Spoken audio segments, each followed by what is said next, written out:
धन्यवाद सर। बलराम श्री तेजराम नागर जी जो है आज के मध्य प्रदेश के में किसी परिचय के मोहताज नहीं है। विगत कई सालों से जो है ये बहुत ही अच्छा काम कर रहे हैं, खासकर वेजिटेबल्स में, फ्रूट्स में बहुत बढ़िया काम है। तेजराम नागर का मैं एक संक्षेप में परिचय करवाता हूं कि आपको एग्रोनॉमिस्ट मास्टर डिग्री है आपकी एग्रोनॉमी में, और एग्रोनॉमिस्ट के रूप में आप काम कर रहे हैं। आप मूल रूप से मधुपुरा, ग्राम मधुपुरा, तहसील बड़नगर, उज्जैन, मध्य प्रदेश के निवासी हैं।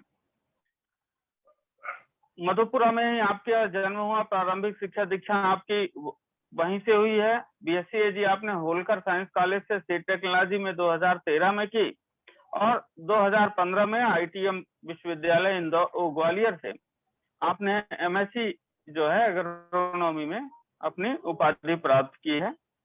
उच्च शिक्षा के बाद कृषि में सतत अनुसंधान में आपने अपना करियर शुरू किया। आधुनिक खेती की विस्तृत जानकारी आप लगातार किसानों को जो है दे रहे हैं। शहरी लोगों को home gardening, vegetable gardening, terrace gardening पे सतत रूप से आप मार्गदर्शित कर रहे हैं। इसके अलावा hi tech poly house farming, open vegetable farming, फूल और फलों की खेती पर भी किसानों को और एंटरप्रेन्योर्स को जो है आपका मार्गदर्शन जो है सतत रूप से मिल रहा है। जैविक खेती के भी जानकार होने के कारण उसमें आपकी गुणवत्ता बढ़ जाती है। विगत 3 सालों से आप जो है हाइड्रोपोनिक खेती सीख रहे हैं और उसकी तकनीकी पे बहुत बेहतर काम कर रहे हैं। और एरोपोनिक्स जो हवा में खेती होती है उस पे भी सब्जियों की फसलों पे बहुत कुछ अनुसंधान का कार्य आपका चल रहा है। तो हाइड्रोपोनिक खेती, एरोपोनिक्स और इन सब चीजों में आपने डीडी न्यूज पे भी, चैनल पे भी आपने प्रस्तुत किया है। और क्योंकि इसके विशेषज्ञ होने के नाते और किसानों से लगाव, एक फैमिली बैकग्राउंड के कारण भी सतत रूप से लगाव आपका किसानों से है, और इसके माध्यम से आप बहुत बेहतर जो है कंट्रीब्यूट कर पा रहे हैं। मैं व्यक्तिगत रूप से भी आप बलराम संदेश से विगत 3-4 सालों से जुड़े हुए हैं, और मैं व्यक्तिगत रूप से भी आप इन्हें बहुत अच्छे से जानता हूं। निश्चित रूप से इनके प्रयास जो है बहुत ही सराहनीय है, और सतत रूप से लगातार जो बेहतर फार्मिंग हो सकती है, कैसे वेजिटेबल में बेहतर फार्मिंग करके हम बेहतर उत्पादन ले सकें, इन सभी पे बहुत ही अच्छा काम है। मैं आमंत्रित करता हूं आज के मुख्य वक्ता श्री तेजराम नागर जी को कि वो विस्तृत रूप से जो है शहरी कृषि एवं किचन गार्डनिंग को कि आम लोग कैसे अपने घरों पे जो है उस पे जो है ये काम कर सकें, और साथ ही साथ स्वयं के लिए कैसे जो है फल फ्रूट और सब्जियों की पूर्ति कर सकें। आपका हार्दिक स्वागत है श्री तेजराम नागर जी। जी सर, बलराम कृषि संदेश ग्रुप का, कृषि विशेषज्ञों का, आज मैं कहूंगा कि बलराम कृषि ग्रुप में आज ऐसे ज्ञान का पूरा समुद्र बहता है, जहां पर व्यक्ति जितना चाहे उतना ज्ञान ले सकता है। और बलराम कृषि संदेश ग्रुप ने मुझे यह प्लेटफॉर्म दिया है, इसलिए मैं सभी कृषि विशेषज्ञों का बहुत बहुत धन्यवाद देता हूं। और जैसा कि सर ने मेरा परिचय दिया है, परिचय पूरा हो गया है, लेकिन थोड़ा सा मैं अपने बारे में और बता देता हूं। बेसिकली मैं गांव का रहने वाला हूं, और मैंने अपनी शिक्षा कृषि में ही पूर्ण की है, और मैंने अफीम की खेती पर 2 साल तक एरोपोनिक्स में सफलतापूर्वक कार्य किया है, जो कि भारत का पहला कार्य है। इसके अलावा मैं सॉइललेस फार्मिंग पर अभी कार्यरत हूँ। अपने घर में भी मैं करीब 30 एकड़ में खेती करता हूँ, जिसमें मेरी मुख्य फसल गराड़ू, अदरक, लहसुन और प्याज, इसके ऊपर मैं पूरी अपनी खेती को करता हूँ। अभी करंट टाइम में मेरे पास में गराड़ू लगा हुआ है, अदरक लगा हुआ है, और थोड़ा सोयाबीन लगा हुआ है। इसके बाद में फिर हम लोग लहसुन लगाएंगे, और थोड़ा अभी प्याज भी लगा हुआ है। अब हम लोग चर्चा को शुरू करते हैं। आज का जो विषय है, ये विषय है शहरी कृषि एवं किचन गार्डनिंग। शहरी कृषि एवं किचन गार्डनिंग की क्यों आवश्यकता हुई, इसको हम लोग इसी टॉपिक के माध्यम से अंदर पीपीटी में समझेंगे।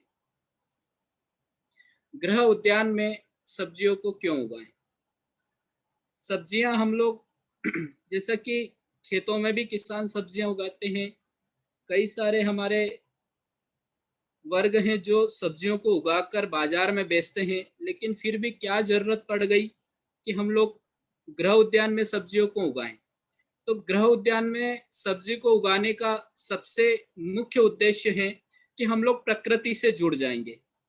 जब हम लोग कोई भी पेड़ पौधा हमारे घर पे उगाते हैं तो सीधा सीधा हम लोग प्रकृति से जुड़ते हैं, और जब प्रकृति शब्द आ जाता है और जब प्रकृति से हम लोग जुड़ जाते हैं तो वहां हमारा शरीर मजबूत हो जाता है, हष्ट पुष्ट हो जाता है। उसका कारण यह है कि हमें ताजी हवा मिलती है, उसमें हम फिजिकली वर्क करते हैं तो फिजिकली फिट रहते हैं, इसलिए प्रकृति से जुड़ जाते हैं, जिससे हमारा शरीर भी फिट रहता है, मजबूत रहता है, हमारा स्वास्थ्य भी ठीक रहता है। दूसरा सबसे बड़ा हम लोगों को फायदा मिलेगा यदि हम लोग गृह उद्यान में कार्य करेंगे, केमिकल फ्री सब्जियां मिलेगी। आज के टाइम में शायद बताने का इतनी जरूरत नहीं है, सभी हमारे बलराम कृषि ग्रुप के सभी विशेषज्ञ बहुत ज्ञानवान हैं, और कितना केमिकल आज सब्जियों में यूज हो रहा है। अगर यह केमिकल युक्त सब्जियां हम लोग निरंतर खाएंगे तो कहीं ना कहीं हमें घातक कई सारी बीमारियां होगी। तो हम लोग यदि गृह उद्यान में जैविक तरह से सब्जी उगाएंगे तो कहीं ना कहीं हमें केमिकल फ्री और जैविक सब्जियां प्राप्त होगी। पूर्वजों के समय में सब्जी फलों केमिकल जहर घोला नहीं होता था, जो अभी के दशक में सामान्य है। हमारे पूर्वज जो थे वो कभी भी केमिकल युक्त सब्जियां नहीं खाते थे, और आज भी मेरे गांव की अगर मैं बात करूं तो मेरे गांव में जो पुराने लोग हैं, आज सामान्य उनकी उम्र 90 ईयर्स है। आज मेरे गांव में 3 से 4 लोग हैं, वो लगभग 90 ईयर, एक व्यक्ति हैं जो 100 ईयर्स उनका एज है। तो वो पूरा खान पान पे डिपेंड करता था। खान पान पे मतलब कि वो जहरीला केमिकल नहीं खाते थे, फिजिकली वर्क करते थे और खान पान अच्छा खाते थे। उसी से आज उनकी उम्र इतनी है, जो कि आज प्रत्यक्ष प्रमाण या प्रत्यक्ष उदाहरण मेरे ही गांव में है। तो दोस्तों, अगर हम लोग इस तरीके से गृह उद्यान में सब्जियों को उत्पादित करेंगे तो हमें स्वस्थ अच्छी ताजी सब्जियां मिलेगी, केमिकल युक्त सब्जियां मिलेगी, और जब ये सब्जियां हम लोग खाएंगे तो हमारे पूर्वजों की तरह हम लोग मजबूत बनेंगे, और हम कहीं ना कहीं हमारी जो उम्र है उसमें कहीं ना कहीं इजाफा होगा, बढ़ेगी। आज सामान्य उम्र शायद 50 से 60 वर्ष हो गई है, इससे भी कम उम्र हो गई है, जो कि किसी जमाने में 80 से 100 वर्ष हुआ करती थी। तो यह गृह उद्यान में सब्जी लगाने का सबसे अच्छे लाभ हैं। गृह वाटिका में सब्जी उत्पादन के क्या महत्व हो सकते हैं? आधुनिक जीवन में सब्जी हमारे भोजन का अनिवार्य आवश्यकता बन गई है। सब्जियां मनुष्य को स्वस्थ रहने के लिए आवश्यक पोषक तत्व प्रदान करती हैं, शरीर को रोग से बचाने के लिए ऊर्जा प्रदान करती हैं। सब्जियों में विटामिन, खनिज पदार्थ, कार्बोहाइड्रेट, प्रोटीन एवं अमीनो अम्ल पाए जाते हैं। हमारी बॉडी को जितने भी खनिज पदार्थ चाहिए, कार्बोहाइड्रेट्स चाहिए, प्रोटीन चाहिए, अमीनो अम्ल चाहिए, वो हमें अच्छी ऑर्गेनिक सब्जियों से मिलेगा, ना कि हरी हरी लंबी सब्जियों से मिलेगा जो कि केमिकल युक्त या डीएपी, यूरिया या कई सारे केमिकल डाल के उत्पादित की गई है। तो जो अच्छे अच्छे हमें जो सब्जियों में विटामिन, खनिज पदार्थ, कार्बोहाइड्रेट, प्रोटीन से अमीनो अम्ल, ये जो तत्व है ये हमें अच्छी जैविक सब्जियों से मिलेंगे, और ये कोई हमें लाके नहीं देगा। ये सब्जियां हम उम्मीद नहीं कर सकते कि कोई हमें लाके देगा। हाँ, एक अलग बात हो गई, कुछ विश्वास पात्र जगह से अगर मिल जाती हैं तो वो हमारे सौभाग्य हो सकते हैं, उसको मैं अपना सौभाग्य ही मानूंगा कि वहां से हम लोगों को अच्छी मिल सकती है। लेकिन आज के टाइम में 80% यह सब्जियां मिलना मुश्किल है। इन सब्जियों को हमें खुद को उगाना पड़ेगा, और खुद को उगा के खुद को खाना पड़ेगा, जब जाके हमें ये सारे पदार्थ, खनिज पदार्थ, विटामिन, कार्बोहाइड्रेट, प्रोटीन, अमीनो अम्ल मिलेंगे। अन्यथा इनकी हम लोग कल्पना भी हरी और ताजी सब्जियों में जो कि केमिकल से उत्पादित हैं, उसमें हम लोग कल्पना भी नहीं कर सकते कि उसमें मिलेगा। पता नहीं उसमें क्या मिल रहा है, ज्यादातर तो केमिकल ही मिलता है। अब हम लोग बात करते हैं कि एक आहार विशेषज्ञ हैं, उनके अनुसार हमें कितनी सब्जियां डेली खाना चाहिए हमारी रोजमर्रा की जिंदगी में। 300 ग्राम सब्जी प्रति व्यक्ति प्रतिदिन जरूरत होती है। ये आहार विशेषज्ञों का एक अपना आकलन है, आहार विशेषज्ञों की एक रिसर्च है। बड़ी रिसर्च के बाद में ये आंकड़े आहार विशेषज्ञों ने रखे हैं कि 300 ग्राम सब्जी प्रति व्यक्ति प्रतिदिन हमें खाना चाहिए, जिसमें 100 से 125 ग्राम पत्ते वाली सब्जियां होना चाहिए। 100 से 125 ग्राम पत्ते वाली सब्जियां मतलब हमें पालक, धनिया, मेथी, लेट्यूस, पाकचोई, ये सारी सब्जियां इसमें शामिल होती हैं। पत्तेदार सब्जियों में खासकर हमारे यहाँ खाई जाने वाली सब्जियां मध्य प्रदेश में पालक है, मेथी है, धनिया है, ये सारी सब्जियां पत्तों के रूप में खाई जाती है। लेकिन अभी एक विदेशी चलन आया है जिसे लेट्यूस कहते हैं, कुछ जगह पर लेट्यूस और पाकचोई का उपयोग किया जा रहा है। तो थोड़ा सा लेट्यूस, पाकचोई और थोड़ा धनिया हमारी डाइट में सम्मिलित करेंगे तो 100 से 125 ग्राम प्रतिदिन हमें पत्ते वाली सब्जियों की आवश्यकता होती है। 85 से 100 ग्राम जड़ वाली सब्जियां, जड़ में मूली हुआ, गाजर हुआ, सलजम हुआ, शकरकंद हुआ, गराड़ू हुआ, इस तरह की सब्जियों को हमें जड़ों वाली सब्जियों को सम्मिलित करना है। 80 से 120 ग्राम अन्य दूसरी सब्जियों को सम्मिलित करना है। इस तरीके से एक आहार विशेषज्ञ ने अपनी राय दी है कि 300 ग्राम सब्जी प्रति व्यक्ति प्रतिदिन खाए, और उसमें भी एक क्राइटेरिया फिक्स किया है कि 100 से 125 ग्राम पत्तियों वाली, 85 से 100 ग्राम जड़ों वाली और 80 से 120 ग्राम दूसरी सब्जियां, अन्य दूसरी सब्जियां सम्मिलित कर सकते हैं। अब हम लोग सब चाहते हैं कि घर में सब्जियां उगाएं। हम कई सारे लोग गांव में रहते हैं और गांव में तो मिट्टी की उपलब्धता बहुत आसानी से हो जाती है, क्योंकि हमारे आसपास बहुत बड़ा एक कृषि क्षेत्र होता है, एक कृषि का प्रांगण होता है, खेत होता है, उसमें से हम मिट्टी खोद के अच्छी मिट्टी ला सकते हैं। लेकिन शहर में रहने वाले व्यक्ति को मिट्टी की बहुत बड़ी समस्या होती है। वो मिट्टी कहीं बाहर से ला नहीं सकता, और बाहर से लाएगा, छत के ऊपर ले जाएगा और उसमें सब्जियां उगाएगा, तो मेरे ख्याल से केवल मिट्टी के लिए ही उनको 25 से 30 हजार, या बड़ा किचन गार्डन डेवलप कर रहे हैं तो 50,000 रुपए तक उनको इसकी मजदूरी देना पड़ सकती है। इसके लिए एक कुछ मैंने कार्य किया इसके ऊपर कि आसानी से कैसे वो लोग अपने घर में ही मिट्टी बना दें और उसमें ही जैविक सब्जियां उगा ले। तो घर से जो कचरा निकलता है, घर के कचरे से बनाए जैविक खाद और उगाए जैविक सब्जी। रोजमर्रा की जिंदगी में प्रतिदिन एक व्यक्ति लगभग 400 से 500 ग्राम कचरा, वह कचरा किसी भी रूप में हो सकता है। वह कचरा चाहे सब्जियों का छिलका हो सकता है, फलों का छिलका हो सकता है, प्याज के छिलके हो सकते हैं, अन्य दूसरा कचरा हो सकता है जो सड़गल जाता है। ऐसा कचरा 400 से 500 ग्राम प्रति व्यक्ति प्रतिदिन अपने घर से निकलता है। इस कचरे को जलाना नहीं है, इस कचरे से जैविक खाद बनाना है और जैविक खाद बनाकर इसके अंदर जैविक सब्जियों का उत्पादन करना है। अधिकांश लोग सब्जी उगा के खाना चाहते हैं, पर सबसे बड़ी समस्या जो है वो मिट्टी की है। इसलिए यह एक आसान तरीका मैं बता रहा हूँ, इससे आप जैविक खाद बनाइए और उसमें जैविक सब्जियों को उगाइए। अब खाद बनाने के लिए, जैविक खाद बनाने के लिए उपयोग में लाई जाने वाली घर से निकलने वाली सामग्री, यहाँ पर मैं खास करके शहरी क्षेत्र में रहने वाले लोगों के लिए ये चर्चा हो रही है, लेकिन ये हम ग्रामीण क्षेत्र के लोग भी अपना सकते हैं, क्योंकि इस तरह के का कचरा हमारे घर से डेली निकलता है। यह कचरा है, ये मेरे ही घर का कचरा है, मेरे द्वारा ली गई टिक है। डेली हमारे घर से ये कचरा निकलता है। तो अब हमारे घर से डेली क्या क्या कचरा निकल जाता है? सब्जियों के छिलके निकलते हैं, फलों के छिलके निकलते हैं, सब्जियों के खराब टुकड़े निकल जाते हैं, आसपास में पेड़ पौधे हैं तो उनकी पत्तियां निकल जाती हैं, गार्डन हमने डेवलप कर रखा है तो उसका खरपतवार निकल जाता है, पौधों की कटिंग निकल जाती है, कई बार हम लोग कटिंग करते हैं, खराब सामग्री, कई बार हमारे घर में एक्स्ट्रा बेसन आ जाता है, कई बार एक्स्ट्रा दाल आ जाती है, कई बार ज्यादा रात का चावल बच जाता है, कई बार जूस बच जाता है। यह सारी सामग्री हम लोगों को जैविक खाद बनाने के लिए, जैविक मिट्टी बनाने के लिए घर से निकलने वाली ये सामग्री को हमें उपयोग करना है। अब इसको किस तरीके से हमें बनाना है जैविक खाद, उसके ऊपर चर्चा करेंगे। ये सारी सामग्री का उपयोग जैविक खाद बनाने के लिए होगा। थोड़ी सी मिट्टी की आवश्यकता होती है खाद बनाने के लिए, और थोड़ा सा गोबर की आवश्यकता होती है, ताजा गोबर। बहुत ज्यादा मात्रा में आवश्यकता नहीं होती है।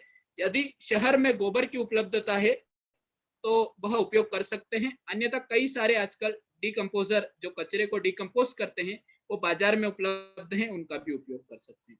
अब आइए हम चर्चा करते हैं किन किन विधियों से जैविक खाद बनाएंगे। जैविक खाद बनाने की यहाँ पर मैंने 3 विधियां बताई हैं। इन तीनों विधि से मैंने जैविक खाद बनाया है। जैसा कि आप पहला देख रहे हैं, अपनी सुविधा अनुसार इन तीनों विधियों में से एक विधि को अपनाएं और जैविक खाद, जैविक मिट्टी को बनाएं और उसमें जैविक सब्जियों का उत्पादन करें। तो पहली विधि आप देख रहे हैं, यह गड्ढा है, जिसे इस आपके घर से निकलने वाले कचरे के अनुसार आप गड्ढे का चयन करें। गड्ढा बहुत अधिक गहरा न करें, 1 फीट गहरा गड्ढा करें। 1 फीट गहरा, 3 फीट लंबा, 2 फीट चौड़ा, इतना बड़ा गड्ढा आपके 2 माह 3 माह के कचरे के लिए पर्याप्त होगा। इस तरीके से गड्ढे की खुदाई करें। रोज जितना भी कचरा निकलता है उस कचरे को डालें। अब इसमें एक बात का ध्यान रखना है कि इस गड्ढे से जो मिट्टी निकलेगी वही आपका जैविक खाद या जैविक मिट्टी बनाने के लिए, इस कचरे से जैविक खाद बनाने के लिए सहायक होगी। तो इस गड्ढे से जो मिट्टी निकलती है उसको साइड में डाल दें। अब जैसे आज हमारे घर से कचरा निकला, आज हमने इस गड्ढे में डाल दिया, फिर कल निकलेगा कचरा, फिर कल डाल दिया, 2-3 दिन तक इसके ऊपर कचरा डाले। जब 3 इंच की लेयर बन जाए कचरे की, इसमें थोड़ी सी मिट्टी डाल दे जो कि इसी गड्ढे से निकली है। फिर इस पे कचरा डाले, फिर थोड़ी सी मिट्टी डाले, फिर कचरा डाले, फिर मिट्टी डाले, फिर कचरा डाले, फिर मिट्टी डाले। इस तरह से इस क्रम अनुसार कचरा, मिट्टी, कचरा, मिट्टी। अगर गोबर खाद उपलब्ध है, 1 किलो गोबर खाद, 1 किलो गोबर ले, ताजा गोबर ले, उसके अंदर 10 लीटर पानी मिलाए और यह घोल आपका तैयार हो गया है कचरे को सड़ाने के लिए। 1 किलो गोबर में 10 लीटर पानी मिला के जो आप कचरा डाल रहे हैं, थोड़ा थोड़ा इसके ऊपर छिड़काव करें। यदि उपलब्ध है तो गोबर का छिड़काव करें, यदि उपलब्ध नहीं है तो केवल कचरा और मिट्टी, कचरा और मिट्टी, कचरा और मिट्टी, थोड़ा सा वर्मी कंपोस्ट खाद कहीं मिलता हो तो इसके अंदर मिक्स कर दे। जो केचुए होंगे और वर्मी कंपोस्ट के अंदर कई सारे बैक्टीरियाज होते हैं, वह इसको सड़ाने में बहुत ज्यादा अहम भूमिका निभाते हैं। यह आपका जो खाद है, यह 2 से 3 माह में बनके तैयार हो जाएगा। इसे निकाल कर गमलों में भरकर या कहीं डालकर आप जैविक सब्जियों का उत्पादन कर सकते हैं। यह एक विधि की बात हुई। कोई व्यक्ति अगर यह गड्ढा बनाकर नहीं कर सकता है, जगह की उपलब्धता नहीं है, तो ड्रम विधि का उपयोग कर सकते हैं। अपना जो ड्रम होता है प्लास्टिक का 200 लीटर का ड्रम, उसमें नीचे की तरफ 7 से 8 होल करे और साइडों में 4 से 5 होल करे। जैसा कि आप इस ड्रम में देख रहे हैं, ये एक ड्रम के 2 भाग किए गए हैं। जो 200 लीटर का ड्रम होता है उसके 2 भाग किए गए हैं। इसके अंदर नीचे छेद किए हैं और थोड़े से कंकड़ पत्थर डाले हैं ताकि ज्यादा पानी, एक्स्ट्रा वाटर रहेगा, वो बाहर निकल जाएगा। यदि पानी इकट्ठा होगा तो ये कचरा सड़ जाएगा, सड़ने से खाद नहीं बनेगा, हमारे घर में कई सारी बीमारियां उत्पन्न कर देगा। इसलिए नीचे से पानी निकासी के लिए छेद जरूर करें। अब इसमें भी क्रम अनुसार, जैसे आपके घर से जो भी कचरा निकलता है, डेली जितना भी कचरा निकलता है, और ड्रम में डाले, थोड़ी सी मिट्टी डाले, फिर कचरा डाले, थोड़ी सी मिट्टी डाले, कचरा डाले, थोड़ी सी मिट्टी डाले। इस तरह से ये ड्रम आपका भर जाएगा।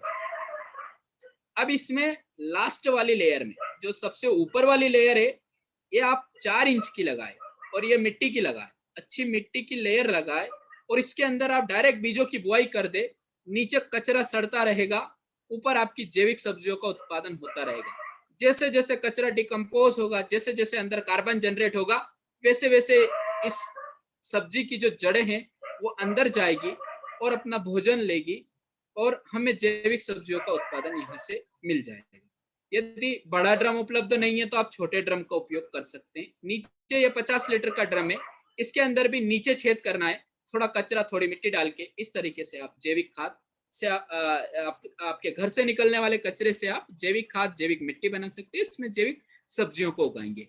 अब यदि ये दोनों विधियां उपयोग नहीं करना है तो ग्रोबैग विधि का उपयोग कर सकते हैं। बाजार में आजकल बहुत सारे ग्रोबैग उपलब्ध हैं। उन ग्रोबैग को लाएं और इसी सीरियल में आप कचरे को डालें। पहले कचरा डाले, फिर मिट्टी डाले, फिर कचरा डाले, फिर मिट्टी डाले। इसी सीरियल में डालकर ऊपर, सबसे ऊपर टॉप वाली लेयर 3 से 4 इंच मिट्टी की लगाए। उसके अंदर जो भी आपको सब्जियों की बुआई, बीजों की बुआई करनी है, 1 इंच गहरा बीज लगाएं। वह नीचे कचरा सड़ता रहेगा और आपका ऊपर से जैविक सब्जियों का उत्पादन शुरू हो जाएगा उसी टाइम। यदि आप यह तीनों विधियां अपनाना नहीं चाहते, आप चाहते हैं कि मेरा तो बंगला है, ये गड्ढा अच्छा नहीं दिखेगा, ड्रम भी अच्छे नहीं दिखेंगे, ना ही ग्रोबैग अच्छे दिखने वाले हैं, तो यदि कोई व्यक्ति ऐसे हैं कि नहीं, मुझे तो और प्रोफेशनली वे में जैविक खाद को बनाना है, उसके लिए एक विधि और बता रहा हूं मैं।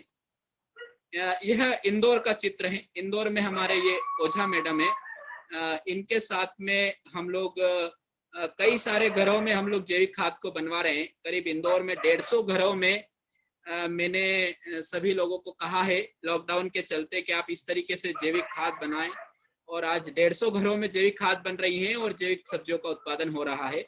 और उनमें से एक छोटा सा एग्जाम्पल मैंने यहाँ रखा है। ये हमारे ओझा मैडम है, इंदौर के हैं, और ये सेम इसी विधि से, जो मैंने विधियां आपको बताई हैं, उस विधियों से खुद ही अपने घर से निकलने वाले कचरे से जैविक खाद बनाते हैं, और कई सारे जैविक सब्जियां और इनके यहाँ पर फल फूल लगे हुए हैं।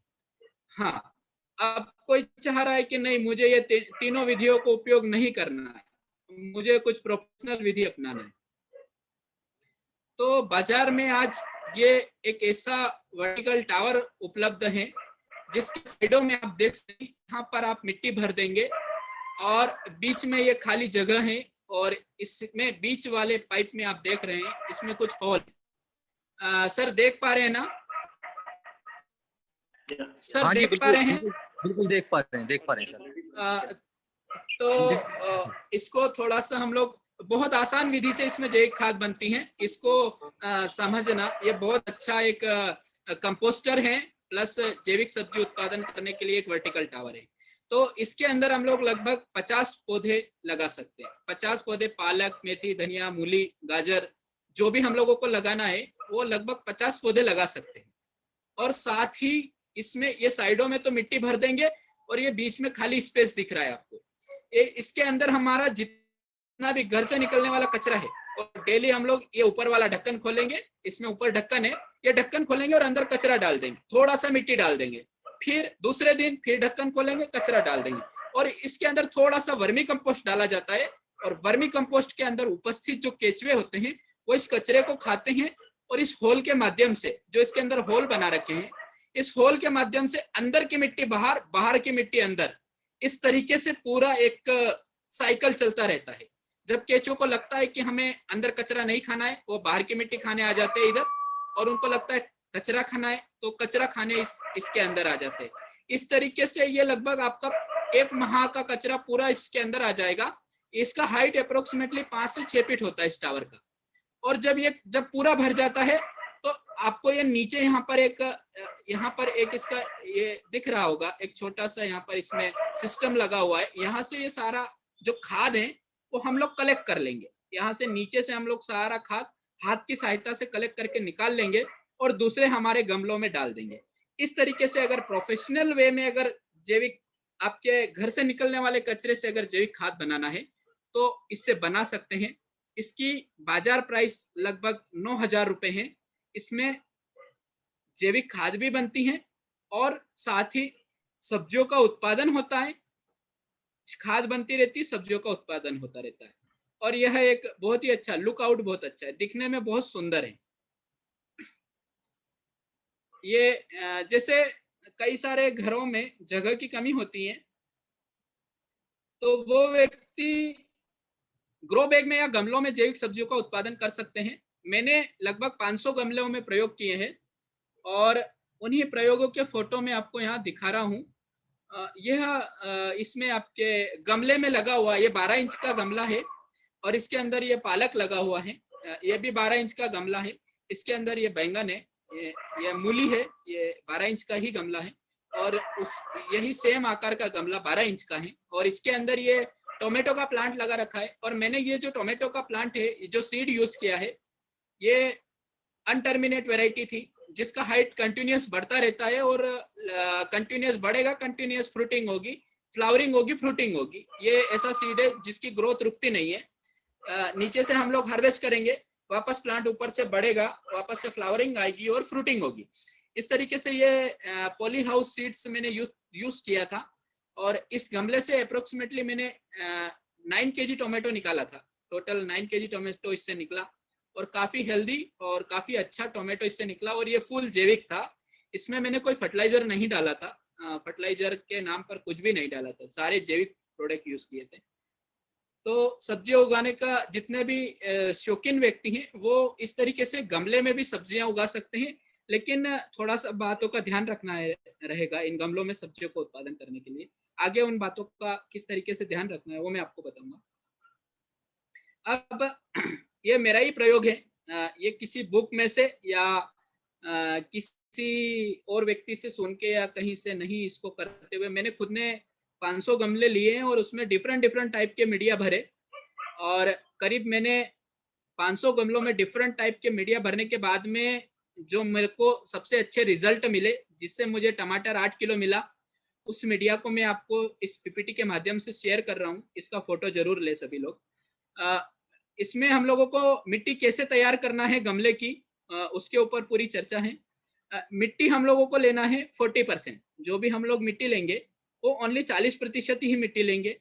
गोबर का खाद लेंगे हम लोग 40%। गोबर की खाद अगर उपलब्ध है तो सड़ी हुई गोबर की खाद लेंगे, अध पक्की गोबर की खाद नहीं लेंगे, अन्यथा हम उसमें कई सारी फफूंद जनित बीमारियां लगती है, कई सारे कीड़े लगते हैं और कई बार दीमक लग जाती है। तो कंप्लीट सड़ी हुई, अच्छी सड़ी हुई गोबर की खाद लेंगे 40%, या इसकी जगह आप वर्मी कंपोस्ट भी ले सकते हैं।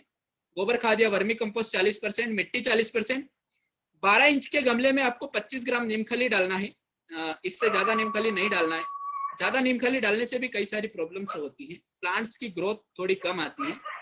इसके अंदर हम लोगों को 10 ग्राम ट्राइकोडर्मा डालना है, और हो सके तो अगर अच्छी ग्रोथ चाहिए, बहुत अच्छी ग्रोथ चाहिए, प्लांट्स को बहुत अच्छा फलता फूलता देखना है, तो इसके अंदर आप इसी गमले में आप 5 ग्राम, मात्र 5 ग्राम ह्यूमिक एसिड मिक्स कर दें। फिर देखिए आप इतना गजब का ग्रोथ, इतना अच्छा ग्रोथ आता है इस मीडिया में कि मैंने टमाटर 5 किलो निकाला है। इसके अलावा कई सारी मिर्चियां इसके अंदर 2 से 2.5 किलो आई हैं। मूली का साइज देख के इतना अच्छा मूली का साइज और इतना अच्छा टेस्ट आया जिसका कोई जवाब नहीं। तो इस तरीके से हम लोग मिट्टी तैयार करेंगे। 40% मिट्टी, 40% गोबर खाद या वर्मी कंपोस्ट, 20% कोकोपीट लेंगे। कोकोपीट मिक्स करना जरूरी है क्योंकि कोकोपीट पोरोसिटी बढ़ाता है और वाटर को होल्ड करके रखता है। जितना प्लांट्स को चाहिए उतना ही अंदर से रिलीज करता है और प्लांट्स को देता है। नीमखली डाल देंगे, ट्राइकोडर्मा डाल देंगे। इस तरीके से यह मीडिया तैयार होगा। अब इस मीडिया को गमले में कैसे भरना है उसके ऊपर भी हम लोग चर्चा करेंगे, क्योंकि कई सारी गृहिणियां हैं वो, और कई सारे गार्डनर्स हैं, कई सारे जो माली भाई हैं, वो गमले को भी अच्छे से भरते नहीं है। जल्दी जल्दी में एक तो मीडिया तैयार नहीं करते हैं, दूसरा गमले को भी अच्छा नहीं भरते हैं। छोटी छोटी बातों का ध्यान रखेंगे तभी हम लोग घर पे जैविक सब्जियों का उत्पादन कर पाएंगे, अन्यथा घर पे जैविक सब्जियों का उत्पादन नहीं कर पाएंगे। तो इन छोटी छोटी बातों का ध्यान रखें। पहले अच्छा मीडिया तैयार करें, अच्छी मिट्टी तैयार करें, उसके बाद में आप गमले को कैसे भरना है वो देखते हैं। गमले की भराई, गमले को भरने से पहले सबसे पहले आपको ये देखना है कि नीचे सबसे नीचे पेंदे में उसमें छेद है या नहीं। मैं कई सारी जगह घरों में देखता हूँ कि गमला भरा हुआ है और नीचे छेद भी नहीं है। अब इतना सारा पानी डालते हैं, अंदर ही पानी रुक जाता है। पानी रुकने के कारण जड़ सड़न हो जाता है, रूट रोट हो जाता है, प्लांट्स मर जाता है, और वो लगाते रहते हैं पौधे और बोलते हैं इस गमले के अंदर प्लांट ही सर्वाइव नहीं हो रहा। तो सबसे पहले आपको ये देखना है कि गमले के नीचे छेद है या नहीं। सबसे पहले गमले के नीचे छेद करें। गमले के नीचे छेद करने के बाद में आप दूसरी पिक्चर में देख रहे हैं, इसके अंदर 8 से 10 छोटे छोटे पत्थर रखें। हमारे माली भाई एक पत्थर रखते हैं। एक पत्थर रखने से गमले का छेद बंद हो जाता है। गमले का होल बंद हुआ मतलब अपना प्लांट्स खत्म। इसलिए इसके अंदर छोटे छोटे 10 से 12 पत्थर डालें। अब ये पत्थर का भी अलग ही कमाल होता है इस गमले के अंदर। पत्थर डालने से ये पत्थर ठंडे हो जाते हैं, और ठंडे होने से ये क्या करते हैं, रूट जोन में टेम्परेचर को मेंटेन करते हैं। जब रूट जोन का टेम्परेचर मेंटेन रहेगा, प्लांट्स बहुत अच्छे से न्यूट्रिएंट को एब्जॉर्व करेगा। जितना अच्छा न्यूट्रिएंट्स को एब्जॉर्व करेगा उतना अच्छा हम लोगों को प्रोडक्शन मिलेगा। इसलिए ये पत्थर डालने के 2 फायदे हो जाते हैं। एक तो गमले का छेद नहीं बंद होता है, दूसरा फायदा जब एक पत्थर ठंडे होते हैं, कूल्ड होते हैं, तो रूट जोन का टेम्परेचर मेंटेन हो जाता है। और 2 काम बहुत मुख्य काम करते हैं, इसलिए 8 से 10 छोटे छोटे पत्थर जरूर गमले के नीचे डालें। उसके बाद में जो मैंने ऊपर बताया उस तरह से मिट्टी को बनाए और इसको भरे। उसके बाद में बीजों की बुआई करें, और बीजों की बुआई भी बीजों का आकार अनुसार करे। यदि बहुत छोटे आकार के बीज हैं तो ज्यादा गहराई में बुआई न करे। यदि लहसुन वगैरह की बुआई कर रहे हैं तो 1 से 2 इंच गहराई पे, 1 इंच गहराई पे, 1.5 इंच गहराई पे बीजों की बुआई करे। और अब गमले की भराई कंप्लीट हो गई, गमले की बुआई कंप्लीट हो गई। अब सबसे बड़ी गलती करते हैं, पानी डाल देते हैं नली से। ऐसा नली पकड़ेंगे और पानी डाल देंगे, तो ये सबसे बड़ी गलती है। ऐसे गमले में कभी भी पानी नहीं डलता है। ऐसे पानी डालने पे जितने भी बीज हमने लगाए गमले के अंदर, एक तो वो बाहर आ जाते हैं, दूसरा गमले के ऊपर मिट्टी की बहुत कड़क लेयर बन जाती है। और जब वो कड़क लेयर बनती है, जर्मिनेशन होके सीड बाहर नहीं आता है और वो सीड सड़ जाता है और प्रोडक्शन अच्छा नहीं मिलता है। इसलिए वाटर कैन का उपयोग करना है कभी भी गमले में पानी डालने के लिए। वाटर कैन का उपयोग जरूर करें। जब भी आप सोइंग करेंगे सीड का,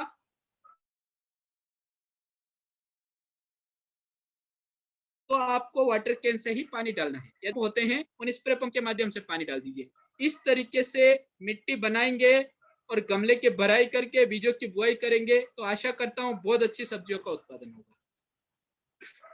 अब हम लोग बात करते हैं कि गृह वाटिका के निर्माण और योजना के समय किन किन बातों का ध्यान रखें। ये हम लोगों ने उपरोक्त जो चर्चा करी वो चर्चा थी गमलों में सब्जियों का उत्पादन कैसे करें, उसके ऊपर थी। गमले में मिट्टी कैसे भरे और मिट्टी को कैसे बनाए, वो पूरी चर्चा हम लोगों ने की। अब हम लोग अगर किसी के घर में या किसी के बंगले पर थोड़ी जगह उपलब्ध है, यह जगह 50 बाई 50 की हो सकती है, 20 बाई 20 की हो सकती है, तो इसमें आप सब्जियों का उत्पादन कैसे करें उसके ऊपर हम लोग चर्चा कर रहे हैं। तो गृह वाटिका के निर्माण और योजना के समय ध्यान रखने योग्य बातें। जहां पर आप गृह वाटिका या किचन गार्डन बनाएंगे वहां पर किन किन बातों का ध्यान रखेंगे, जब जाके आपको अच्छी सब्जियों का उत्पादन मिलेगा। तो वहां पर सबसे पहले देखिए कि स्थान कैसा है। ऐसे उचित स्थान का चयन करें। उचित स्थान मतलब वहां पर पर्याप्त सूर्य प्रकाश मिलता हो, वहां पर पानी की उपलब्धता पर्याप्त हो, वहां पर बरसात का पानी नहीं भरता हो, ये सारी, और भूमि थोड़ा एक जैसा हो। इसमें उचित स्थान का चयन देखें। उन्नत बीजों का चयन करें। उन्नत बीज आज बहुत सारे हमारे कृषि अनुसंधान संस्थान पर उन्नत बीजों की अच्छी अच्छी वैरायटियां उपलब्ध हैं। अच्छे अनुसंधान संस्थान से या अच्छी कंपनी का बीजों का उपयोग करें। जमीन की तैयारी, पहले अच्छे से जमीन की खुदाई करें, अच्छे से गोबर खाद वर्मी कंपोस्ट को मिक्स करें, उसके बाद बीजों की बुआई करें। बुआई की विधि, सभी पौधे या सभी बीज या सभी सब्जियां एक ही स्पेस पर, एक ही दूरी पर बुआई की नहीं होती है। कुछ सब्जियों को थोड़ा गहरा बोया जाता है और थोड़ा पास पास बोया जाता है, कुछ सब्जियों को थोड़ा दूर बोया जाता है। इस तरह से जैसे पालक बो रहे हैं तो पास पास बुआई होती है, मेथी बो रहे तो पास पास बुआई होती है। उसी प्रकार यदि लौकी या गिलकी, इस तरीके की सब्जी जो बेल वाली सब्जियां हैं, उनकी बुआई कर रहे थे थोड़ा दूर होगा। तो बुआई की विधि को भी जरूर समझे। बुआई के भी पूर्व बीजों का उपचार करें। ट्राइकोडर्मा विरिडी नामक पाउडर से बीजों का जरूर उपचार करें। ये बीज उपचार पे थोड़ी सी चर्चा हम लोग बाद में करेंगे। सिंचाई की विधि, जो अभी मैं आपसे बोल रहा था कि वो नली से पानी डालना, ये बीज लगा दिए और ऐसे नली से पानी डालना, वो बिल्कुल तरीका गलत है। मैं कई सारे जगह जाता हूँ, देखता हूँ, नली को पकड़ेंगे, प्लांट्स के ऊपर ऐसा मारेंगे, ऐसा, ये पानी डालने का सबसे गलत तरीका मानता हूँ मैं। या तो आप पानी डायरेक्ट डाल दे क्यारियों में, ये क्यारियां बनी हुई हैं, इन क्यारियों के अंदर पानी को छोड़ दे, जो कि रीस के पानी लगेगा, अच्छे से पानी लगेगा। और ये रीस के पानी लगेगा तो आपको 4 से 5 दिन पानी देने की आवश्यकता नहीं है। या फिर आप वाटर कैन का उपयोग करें, झारे का उपयोग करें, या फिर आप ड्रिप इरिगेशन सिस्टम को लगाए। यदि आपका इतना बड़ा गार्डन है तो ड्रिप इरिगेशन सिस्टम्स को लगा के उसका यूज करें। इस तरीके से नली का उपयोग ना करें।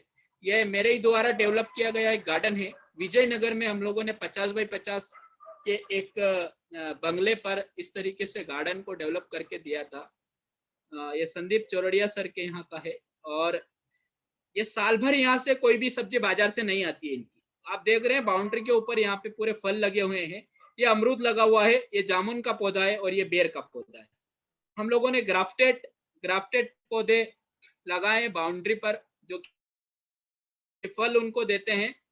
और मल्चिंग विधि का उपयोग करके ड्रिप विधि का उपयोग करके स्ट्रॉबेरी और सारे पालक, मेथी, धनिया, मूली, गाजर, टमाटर, भिंडी, लगभग हम लोगों ने यहाँ पर 35 तरह के वेजिटेबल्स ग्रो किए और साल भर यहाँ पर वेजिटेबल्स ग्रो होते हैं सीडलिंग ट्रे के माध्यम से।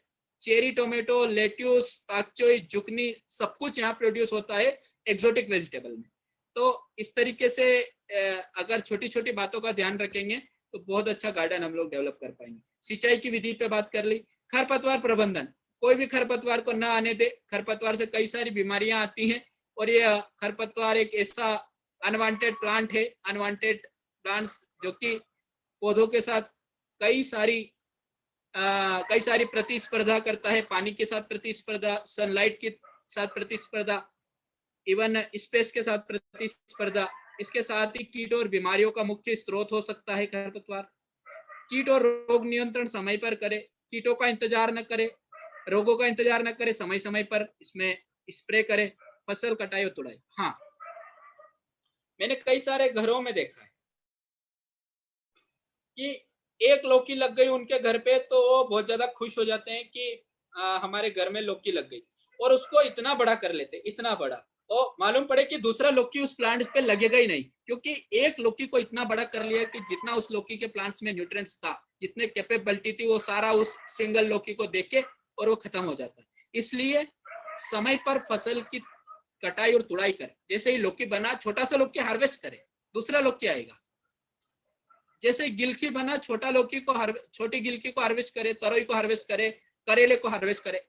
इंतजार ना करे, बहुत बड़ा ना बनाए, मोटा ना बनाए, छोटी अवस्था पे उसको हार्वेस्ट करे, ताकि फ्रूट लोड कम होगा, फ्रूट का लोड प्लांट्स के ऊपर से कम होगा, प्लांट्स के ऊपर से फ्रूट लोड कम होगा तो दूसरे फलों को आने का मौका मिलेगा, दूसरे फल आएंगे, दूसरे फूल आएंगे और प्लांट्स में हमें अधिक प्रोडक्शन मिलेगा, अधिक उत्पादन। ये जैसा कि आप देख रहे हैं, इसी गमले में उत्पादित टोमेटो हैं। ये बंच में सारे टोमेटोज थे और काफी टेस्टी लगे थे। आप देख सकते हैं ये मीडिया जो मैंने बताया वही मीडिया है।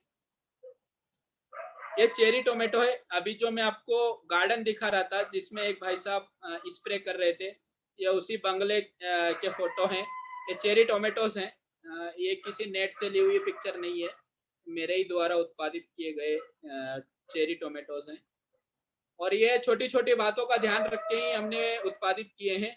इन सारी बातों का ध्यान रखेंगे तो सब लोग इसको उत्पादित कर पाएंगे। ये लाल भिंडी है। ये वाराणसी के कृषि अनुसंधान संस्थान ने इसको विकसित किया है। ये वैरायटी काशी लालिमा है। इसके अंदर एंटीऑक्सीडेंट्स और कई सारे पोषक तत्व पाए जाते हैं जो कि हमारी हरी भिंडी से काफी ज्यादा मात्रा में पाए जाते हैं। और यह गर्भवती महिला और शुगर पेशेंट के लिए स्पेशली बहुत अच्छी होती हैं। इसके बीज मेरे पास में उपलब्ध हैं। यदि किसी किसान भाई को या किसी को चाहिए तो आप मेरे से संपर्क करें। बहुत ज्यादा मात्रा में तो नहीं दे पाऊंगा, मेरे पास लिमिटेड बीज उपलब्ध है इसके।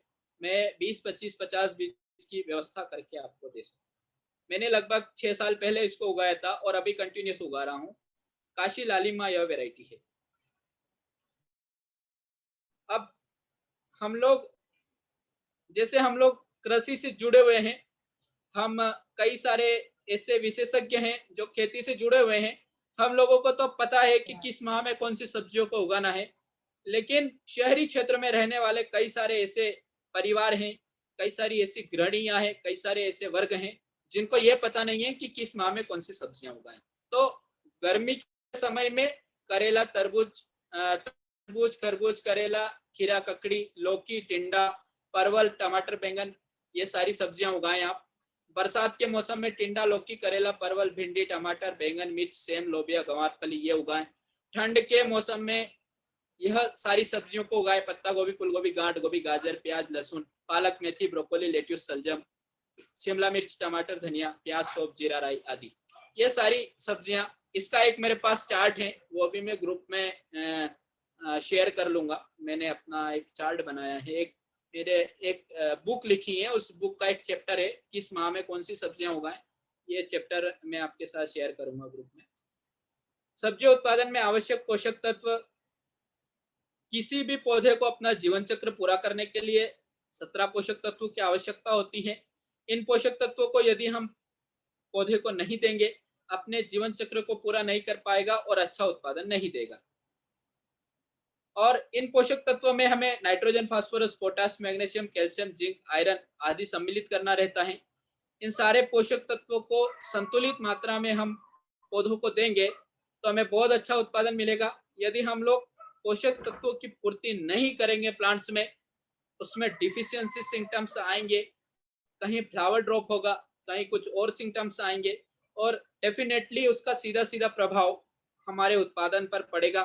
इसलिए पौधों में 17 पोषक तत्वों की आवश्यकता होती है। उनमें से जो कुछ पोषक तत्व हैं जो वातावरण से लिए जाते हैं, हवा, पानी और मिट्टी से लिए जाते हैं, इन पोषक तत्वों को छोड़ के बाकी पोषक तत्वों को पौधों को जरूर दें, जिससे कि हमें अच्छा उत्पादन मिले।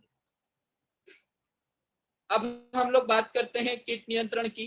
सब्जियों में मुख्य, यदि हम लोग ये सारी चीजों को फॉलो कर लेते हैं, सारी चीजों को अच्छे से मैनेज कर लेते हैं, तो सबसे बड़ी प्रॉब्लम से होती है कीट और बीमारियों की। यदि हम लोग कीट और बीमारियों से फसलों को बचा लेते हैं तो सीधा सीधा हम लोगों को अच्छा उत्पादन, अच्छा प्रोड्यूस हमारी थाली में मिल जाता है या हमारे घर में हमारी सब्जियां उत्पादित हो जाती हैं।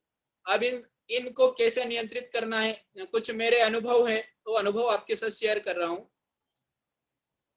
सब्जी उत्पादन में कीट नियंत्रण, देखिए सबसे बड़ी बात तो यह है, कभी भी हम चाहे खेतों में सब्जियों का उत्पादन करें, चाहे हम लोग गृह वाटिका में सब्जियों का उत्पादन करें, चाहे टेरिस गार्डन या छत पे सब्जियों का उत्पादन करें, हमें कीट आने का इंतजार नहीं करना है कि वो कीड़ा आएगा, उस फसल को खाएगा और खाने के बाद में उसको पहचानूंगा और पहचानने के बाद फिर स्प्रे करूंगा। तो मैं कहता हूं तब तक बहुत देर हो चुकी होती है, बहुत ज्यादा देर हो चुकी होती है कि कीड़ा अपना एक जीवन चक्र पूरा कर चुका होता है। अंडा, लार्वा, प्यूपा, वयस्क पूरा अपना एक जीवन चक्र, एक अपनी पीढ़ी उसके ऊपर गुजार चुका होता है जब हम लोग कीड़ों को देखते हैं सब्जी के ऊपर या फसल के ऊपर। तो इंतजार नहीं करना है हम लोगों को। यदि हम लोग घर में सब्जी उगा रहे हैं या हम लोग लार्ज स्केल पे सब्जियों का प्रोडक्शन कर रहे हैं, हम लोगों को 7 दिन में एक बार कुछ ना कुछ हल्का स्प्रे ले लेना है मिनिमम। मेरा अनुभव कहता है कि यदि 7 दिन में एक बार नीम तेल, गौमूत्र का स्प्रे अगर होता रहा तो 70% कीट, 70 से भी अधिक प्रतिशत कीट सब्जियों के नियंत्रित रहते हैं या नियंत्रण में रहते हैं। इतना लेवल नहीं बढ़ता है कि वो हमारी सब्जियों को नुकसान पहुंचा दे। इसलिए 7 दिन में एक बार हमेशा नीम तेल 1 लीटर पानी में 3 से 4 ml मिलाकर 1 सप्ताह में एक बार स्प्रे कर दें। यदि नीम तेल के साथ में गौमूत्र डाल सकते हैं तो इससे अच्छा और कुछ नहीं होगा। इससे पोषक तत्वों की पूर्ति होगी। और दूसरा, नीम तेल और गौमूत्र दोनों ऐसे जैविक उत्पाद हैं जिसमें मैं गौमूत्र की बात कर रहा हूं।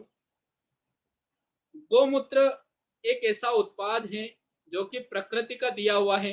प्रकृति ने हमें, मैं कहूँगा, अमृत के समान खेती में उपयोग करने के लिए दिया है, लेकिन हम किसान भाई इसका उपयोग नहीं करते हैं। गौमूत्र की छोटी सी विशेषता बताता हूँ। जैसे हमने किसी फसल पे गौमूत्र का स्प्रे किया तो कीड़ा जो होता है, जो भी कीड़ा होता है, इंसेक्ट, जो भी इंसेक्ट होता है, वो जहां पर भी अपने अंडे देगा ना, उस जगह को वो सूंघ कर देखेगा, फिजिकल ऑब्जर्वेशन करेगा उस जगह का कि मेरी पीढ़ी जो मैं यहाँ पर अंडा दूंगा वो लार्वा बनेगा कि नहीं, प्यूपा बनेगा कि नहीं, एडल्ट बनेगा कि नहीं, यहाँ पे मेरी पीढ़ी चलेगी कि नहीं उस प्लांट्स के ऊपर। जब वो पत्तियों को सूंघेगा, कीड़े ने पत्तियों को सूंघा और वहां पे अगर नीम ऑयल पड़ा है और गौमूत्र पड़ा है तो कीड़ा सोचेगा यहाँ पे मेरी पीढ़ी आगे बढ़ेगी नहीं, क्योंकि गौमूत्र डालने से कई सारे अंडों पर अगर गौमूत्र लग जाता है तो हेचिंग नहीं होती। हेचिंग मतलब उसके अंदर से अगला अंडे से लार्वा निकलता है, वो लार्वा ही नहीं निकलेगा तो कीट समझ जाएगा कि यहाँ पर कुछ गड़बड़ कर रखा, यहाँ पे मेरे को अंडे नहीं देना चाहिए। इसलिए गोमूत्र की गंध से कीड़े अपने अंडे ही नहीं देंगे वहां पर। तो इस तरीके से गोमूत्र एक तो हमारी फसल को जब प्रभावित हो जाती कीड़ों से तब भी गोमूत्र उसको बचा लेता है, और प्रभावित होने के पहले उसकी गंध इतनी इफेक्टिव होती है कि वहां कीड़े वहां पर अंडे ही नहीं देगा। अंडे नहीं देगा तो कीड़े नहीं होंगे। इस तरीके से यदि 7 दिन में एक बार गोमूत्र के साथ नीम ऑयल के साथ गोमूत्र स्प्रे करेंगे तो 70% हमारी फसल बची हुई रहेगी। ये मेरा एक पर्सनल अनुभव। गोमूत्र और नीम तेल दोनों को मिक्स करके भी स्प्रे कर सकते हैं, छाछ का स्प्रे कर सकते हैं। रस चूसक कीट नियंत्रण के लिए येलो स्टिक कार्ड जो आते हैं, yellow and blue stick card, उनका उपयोग कर सकते हैं। और भी कई सारी चीजें हैं जिनका उपयोग करके हम लोग हमारे गृह उद्यान में सब्जियों को कीटों से बचा सकते हैं। अब ये तो हमारे कीट हुए जिनसे हम लोगों को सब्जियों को बचाना है। बस इतनी प्रक्रिया हम लोग कर लेंगे ना गृह उद्यान में सब्जी उत्पादन में, तो इससे ज्यादा कोई केमिकल या कोई बहुत ज्यादा हम लोगों को डालने की जरूरत नहीं पड़ेगी। यह मेरा अपना खुद का अनुभव है कि मैंने नीम ऑयल और गोमूत्र से आगे, नीम ऑयल, गोमूत्र, हल्दी, इनसे आगे मैंने अपनी गृह उद्यान या गृह वाटिका में कुछ नहीं डाला। उसके बाद में भी बहुत अच्छे उत्पादन मिले। हाँ, एक बार फ्रूट फ्लाई लगा था, उसके लिए हमने कुछ दूसरा प्रबंध किया था, उसके लिए ट्रैप लगाया था, उसके लिए फ्रूट फ्लाई के लिए फ्रूट ट्रैप आते, उसका यूज किया था। तो इस तरीके से हम लोग यदि समय समय पर या 7 दिन में एक बार स्प्रे करेंगे तो कीट और बीमारियां नहीं आएगी। अब भूमि जनित बीमारियों का नियंत्रण कैसे करना है उसके ऊपर थोड़ी सी चर्चा करते हैं।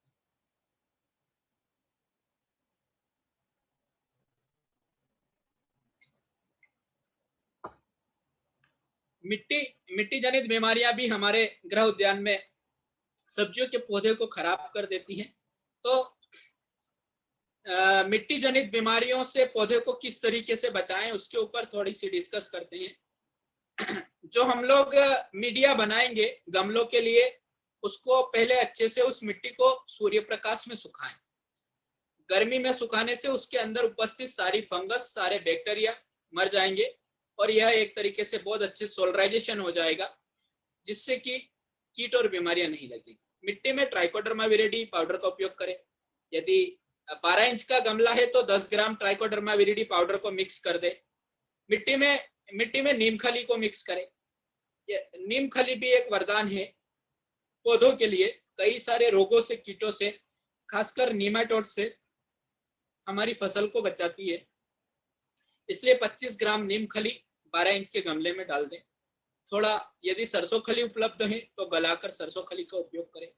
पौधों में पानी न डालें, बहुत अधिक पानी का उपयोग न करें प्लांट्स में। देखिए, जब भी हम लोग गमले में पानी डालेंगे तो 2 से 3 मिनट में वो पानी पूरा गमले से बाहर हो जाना चाहिए। जितना पानी मिट्टी को चाहिए वो मिट्टी उस पानी को होल्ड करके रखेगी, और एक्स्ट्रा वाटर जितना भी है वो 2 से 3 मिनट में गमले से बाहर हो जाना चाहिए। तभी आपने जो मीडिया बनाया है वो परफेक्ट मीडिया है। अदरवाइज आपने पानी डाला गमले अंदर, आधे घंटे तक उसके अंदर ही रुका हुआ है, कहीं ना कहीं आपने मीडिया बनाने में और गमले को भरने में कुछ न कुछ गड़बड़ किया है। इसलिए पौधे में जब भी हम अधिक पानी डालें ना, पूरा पानी गमले से विदिन 3 मिनट में बाहर हो जाना चाहिए, तो वो उसमें पौधा कभी भी नहीं मरेगा। क्योंकि जितना मिट्टी को पानी चाहिए उतना वो होल्ड कर लेगी, बाकी का पानी जो हमने पत्थर रखे हैं और जो हमने होल किया उसके माध्यम से बाहर निकल जाएगा। इस तरीके से मिट्टी जनित बीमारियों से पौधे को बचा लेंगे। अब बीज उपचार को हम लोग गोमूत्र और हींग, गोमूत्र के अंदर थोड़ा सा हींग को मिक्स करें, उससे बीजों का उपचार कर ले। गोमूत्र के अंदर थोड़ा सा हल्दी पाउडर को मिक्स करें, उससे बीजों का उपचार करें। ट्राइकोडर्मा विरिडी पाउडर को बीजों को एक कटोरी में डाले, थोड़ा हल्का सा पानी डाले और बीजों को डाल के मिक्स करें। ट्राइकोडर्मा पाउडर बीजों के ऊपर लग जाए, इस तरीके से ट्राइकोडर्मा विरिडी से बीजों का उपचार करें। जीवामृत से बीजों का उपयोग कर सकते हैं। जीवामृत बनाने की यह विधि है। इस तरीके से जीवामृत को बनाए और बीजों को उपचारित करें। अब सबसे बड़ा प्रॉब्लम ये होता है कि पौधों की ग्रोथ नहीं आती है। तो ग्रोथ के लिए किचन गार्डनिंग में क्या उपयोग करना चाहिए? तो सबसे अच्छा और सबसे आसान तरीका है अमृत जल। अमृत जल का उपयोग पौधों में वृद्धि कीट नियंत्रण और फफूंद बीमारियों से पौधों को बचाने के लिए किया जाता है। यह पौधों को भी बढ़ाएगा, कीटों को भी मारेगा और फफूंद से भी पौधों को बचाएगा। अमृत जल को किस तरीके से बनाना है? आसान विधि है इसको बनाने की। 10 लीटर पानी लेना है, 1 लीटर गौमूत्र लेना है, 50 ग्राम गुड़ लेना है और 1 किलोग्राम गोबर लेना है। 10 लीटर पानी, 1 लीटर गौमूत्र, 50 ग्राम गुड़, 1 किलोग्राम गोबर। यह अमृत जल तैयार करने की विधि है। गोबर 1 किलो, पानी 10 लीटर, गौमूत्र 1 लीटर, गुड़ 50 ग्राम। सामग्री को एक प्लास्टिक बाल्टी में डालकर डंडे की सहायता से घड़ी की सुई की दिशा में और उल्टी दिशा में घुमाना है। इसको सारी सामग्री को एक प्लास्टिक के बर्तन में डाले या फिर किसी मटके में डाले। धातु के पात्र में अमृत जल को ना बनाए, क्योंकि धातु से रिएक्शन होगा और वो अमृत जल में कहीं ना कहीं कुछ न्यूट्रिएंट्स की कमी या कुछ अलग क्रिया हो जाएगी, जिससे कि उसके रिजल्ट अच्छे नहीं मिलेंगे। इसलिए या तो मटके में बनाएं या फिर प्लास्टिक के पात्र में बनाएं। तो ये सारी सामग्री को डालकर 12 बार उल्टा और 12 बार सीधा घुमाना है। इसमें 100 लीटर पानी को डालना है और इस घोल को सीधे स्प्रे भी कर सकते हैं और जड़ क्षेत्र में भी डाल सकते हैं। और यह जो घोल बनाया है, इसको बना के छान कर 6 माह तक रख सकते हैं और अपने गृह वाटिका में उपयोग कर सकते हैं 10 गुना पानी मिलाकर। जैसे ये 10 लीटर यहाँ पर हम लोगों का पानी है, फिर इसमें 10 गुना पानी यानी 100 लीटर पानी मिलाएंगे और इस तरीके से हम लोग अमृत जल का उपयोग करके बहुत अच्छी सब्जियों का उत्पादन कर सकते हैं। अच्छा, ये अमृत जल का जो उपयोग है ना, हम लोग जो कचरे को सड़ाने के लिए ये बहुत बहुत अच्छा, मैं कहूँगा इससे अच्छा कचरे को सड़ाने के लिए कोई पदार्थ नहीं है। ये कंप्लीट अमृत जल को बनाए और 100 लीटर पानी को डाले। इस 100 लीटर पानी को डाल के यह जो घोल तैयार होगा, इस घोल को कचरे के ऊपर डाले और मिट्टी डाले। इस घोल को कचरे के ऊपर डाले, फिर मिट्टी डाले, कचरा डाले, यह घोल डाले और मिट्टी डाले। इतना जल्दी वो कचरा सड़ जाता है कि आश्चर्य होता है मेरे को देख के कि इनसे, इस घोल से इतनी जल्दी इतने सारे केचुए डेवलप हुए, इतना जल्दी सड़ा और इतना अच्छा खाद बना। वाकई उसका मैं आपको कहूंगा कि मैं प्रत्यक्ष मैंने उसको देखा है। विश्वास नहीं होता कि 2 माह में इतना अच्छा खाद, इतने सारे केचुए और इतना रिच्ड कंपोस्ट बन के तैयार हो जाता है इस अमृत जल के माध्यम से, यदि कचरे के ऊपर छिटकते हैं।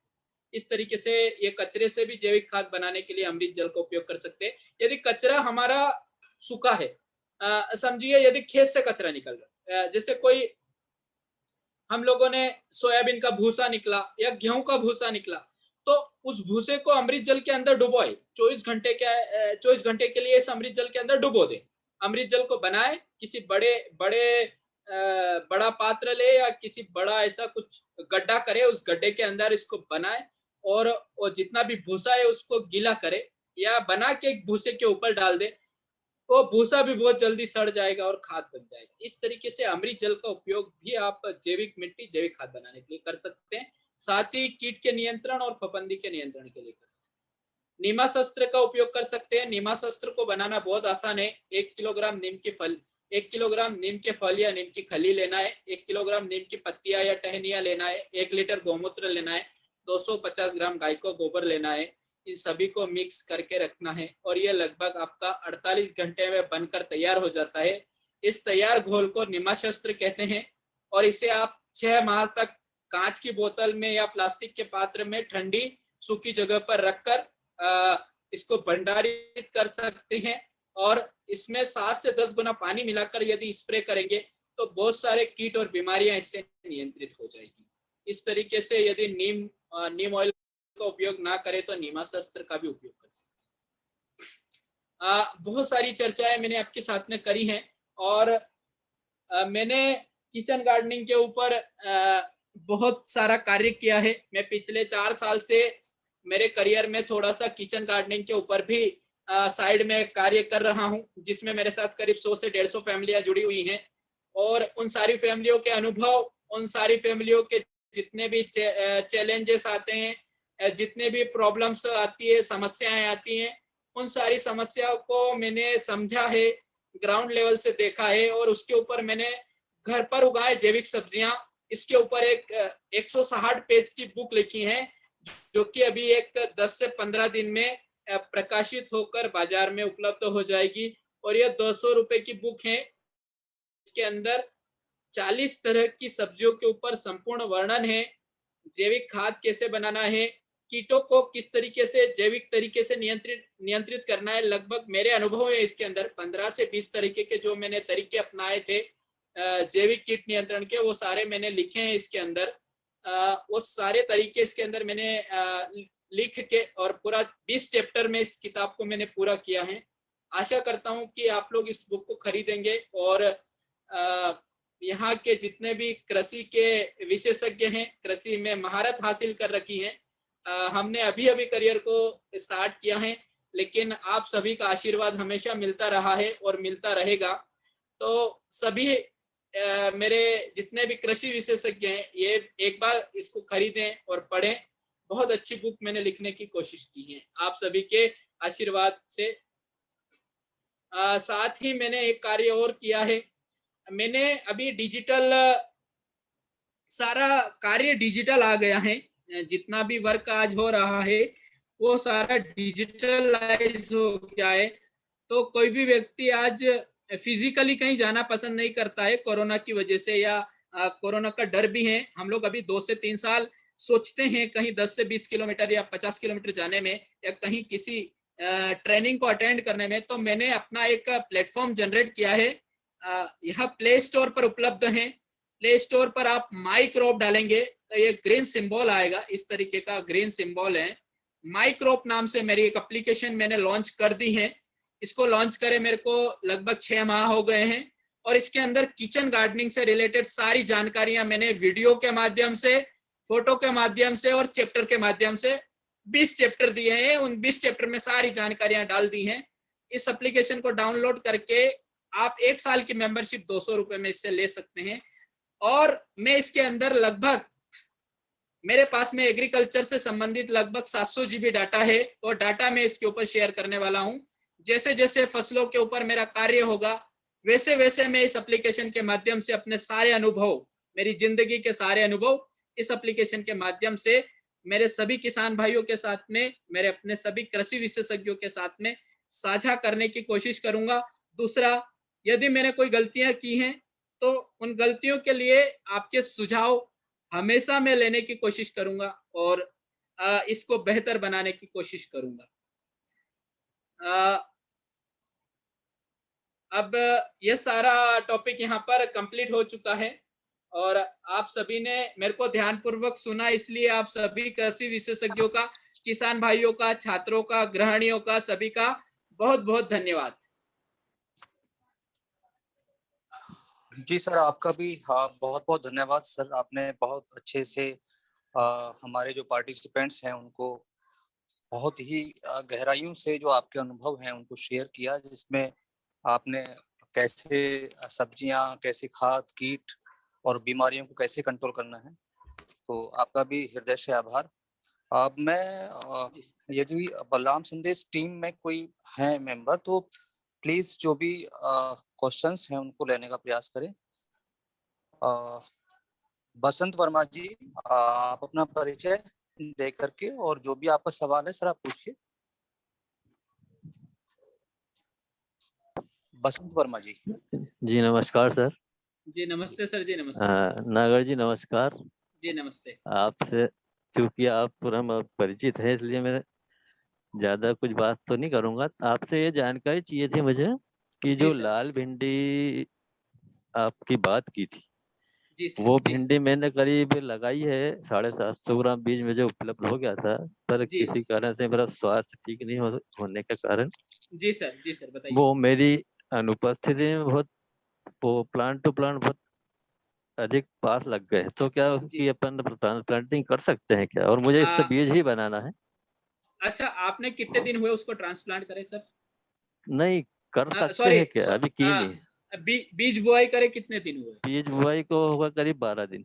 सर आप आसानी से कर सकते हैं, क्योंकि मैंने भी इसको ट्रांसप्लांट किया था और ट्रांसप्लांटिंग में इसके प्लांट्स बहुत अच्छे से सर्वाइव हुए। आप इसको कर सकते हैं ट्रांसप्लांट।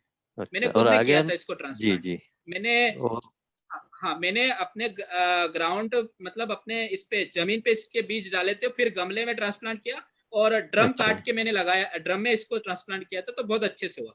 इसको पास पास ना लगाए, लगभग आप है ना 2 फीट की दूरी रखें, क्योंकि इसका पौधा बहुत फैलता है, बहुत अधिक फैलता है, बहुत अधिक उत्पादन मिलता है, तो इसको दूर लगाएं और इसका अच्छा, बीज दूसरा सर बनाए। बीज ही बनाना है मुझे और इसमें आपका सहयोग बिल्कुल चाहिए बिल्कुल मुझे। बिल्कुल बिल्कुल, मेरे और नंबर है, इसी आप मैं इसको हाँ जी, कांटेक्ट कर ओके। सकते हैं जी। और इसी के साथ मैंने एक काली मक्का भी लगाई है जो फाइबर रिच होती है, और रेड कॉर्न करीब 30 एकड़ में लगाई है जो प्रोटीन रिच है। जी तो जी उसके लिए भी मैं आप संपर्क करने का हूँ। जी जी जी। Okay sir, thank you. Okay जी शुक्रिया। नेक्स्ट है संदीप कुमार चांडाले जी। प्लीज जी आप अपना परिचय देते हुए सवाल पूछिए। नमस्कार साहब। नमस्ते जी, नमस्ते। हाँ, मैं संदीप चंगालिया भीलवाड़ा राजस्थान से हूँ सर। जी सर। जी सर, मेरा सवाल है कि जैसे हम किचन गार्डन के लिए कम मात्रा में बीज चाहिए हमारे को, तो विविध सरकारी अनुसंधान के कौन से हैं जहाँ से हम सर ऑनलाइन बीज मंगा सकते हैं कम मात्रा में? सर पिछले पिछले 4 साल से मैं कोशिश कर रहा हूँ कि हमारे यहाँ पर बीजों का काम काफी विस्तृत होता है। मेरे जी सर। पिताजी बीजों का कार्य करते हैं, बड़े पैमाने पे करते हैं, और खेती बाड़ी के कई सारे 3000 किसान उनसे जुड़े हुए, तो मैं कुछ पैकेट्स उनसे ही ले लेता हूँ।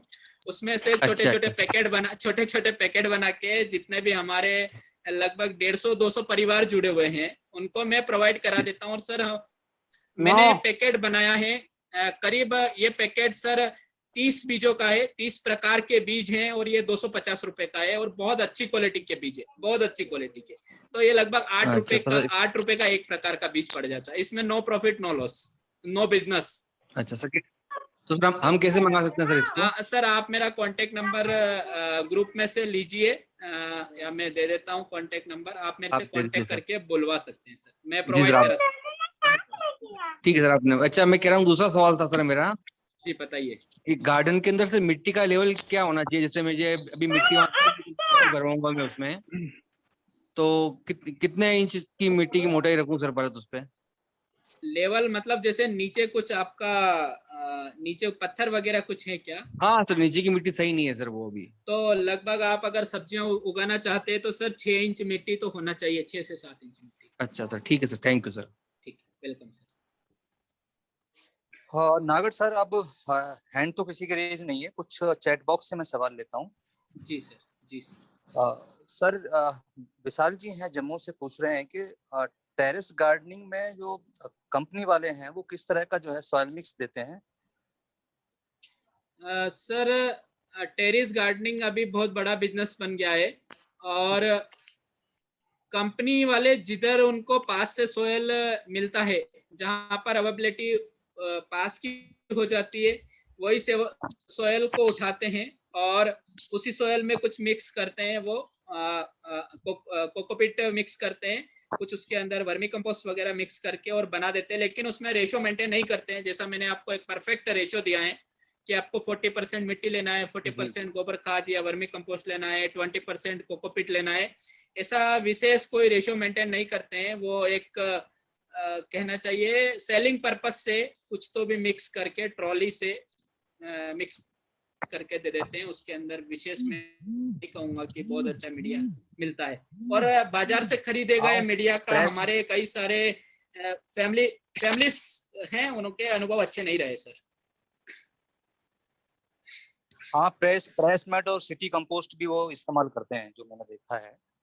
हाँ बिल्कुल सर। नेक्स्ट है सर शिवकांत जी हैं, ये पूछ रहे हैं कि फ्लावरिंग स्टेज में नीम के तेल का कुछ इफेक्ट होगा?